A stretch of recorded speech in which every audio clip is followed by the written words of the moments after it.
Assalamualaikum warahmatullahi wabarakatuh. Halo anak-anak manis semuanya, bertemu kembali dalam video pembelajaran Bahasa Indonesia kelas 5 bersama Bu Ririn.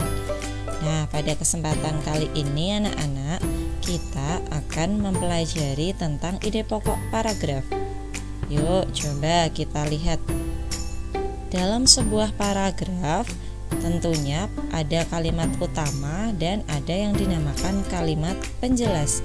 Mari kita bedakan apa itu kalimat utama dan apa itu kalimat penjelas. Kalimat utama merupakan kalimat inti atau pokok. Kalimat utama hanya terdiri dari satu kalimat inti dan dapat berdiri sendiri.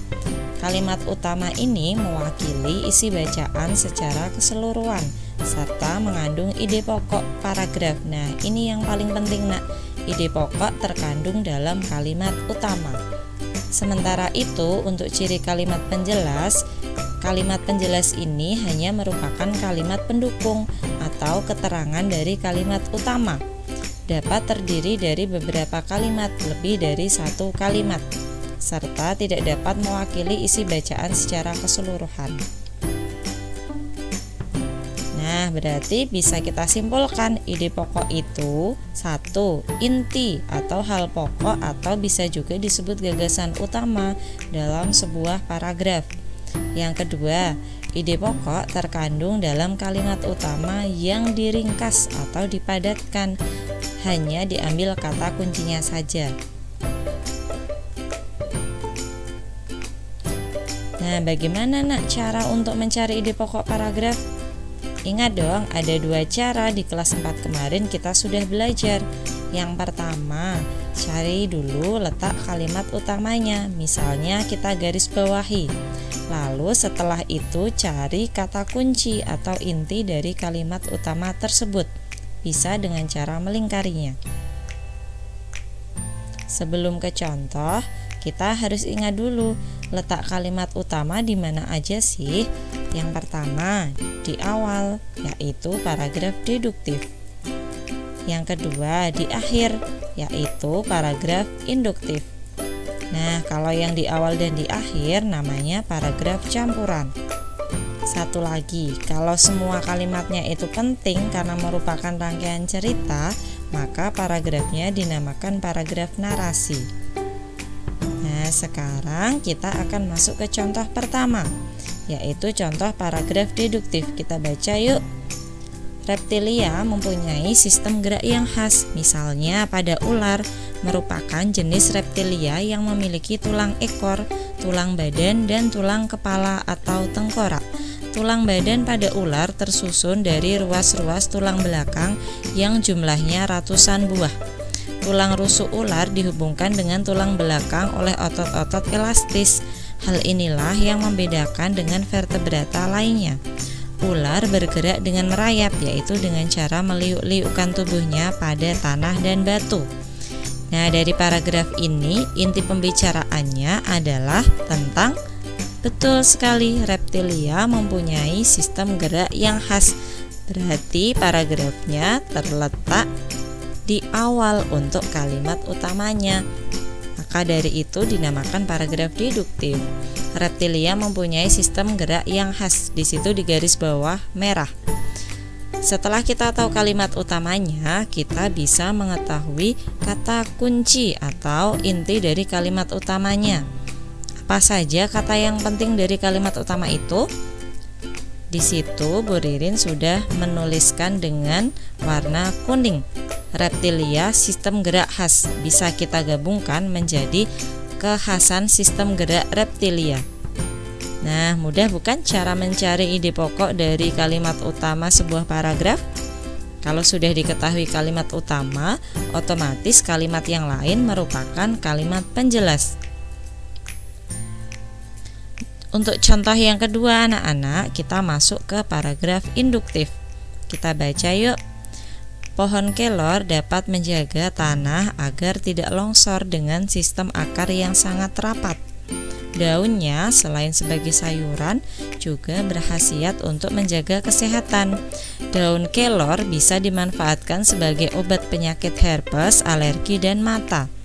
Pohon kelor memang sangat bermanfaat.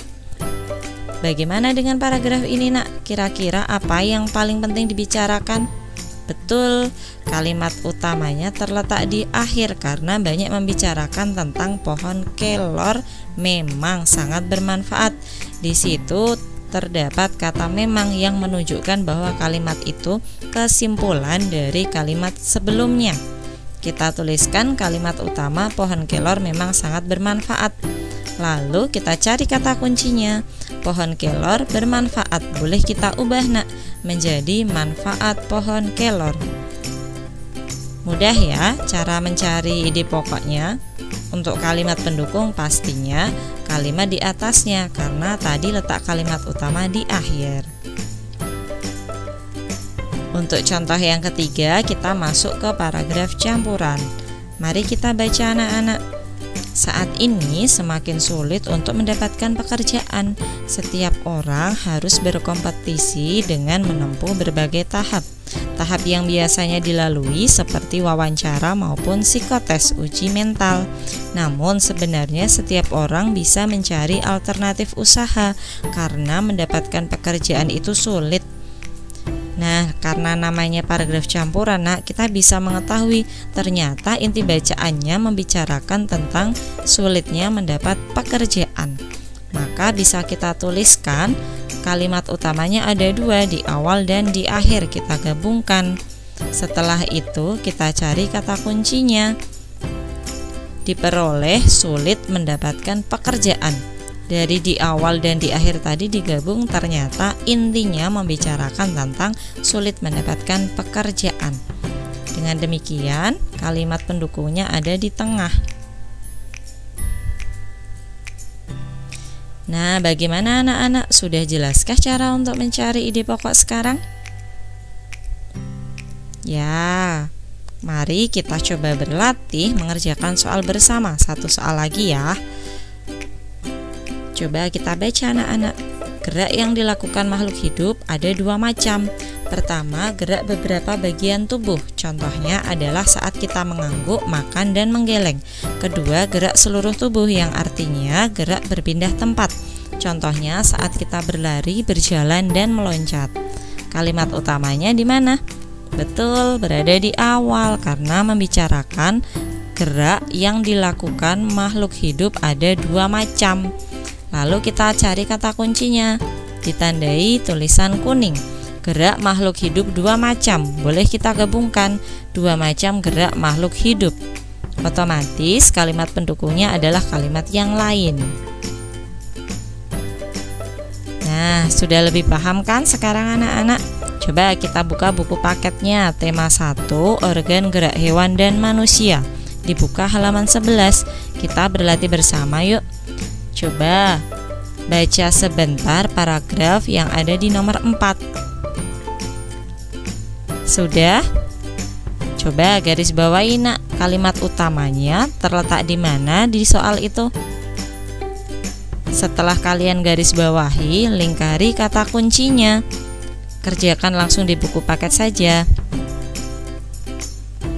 Sudah ketemu anak-anak? Ya, betul.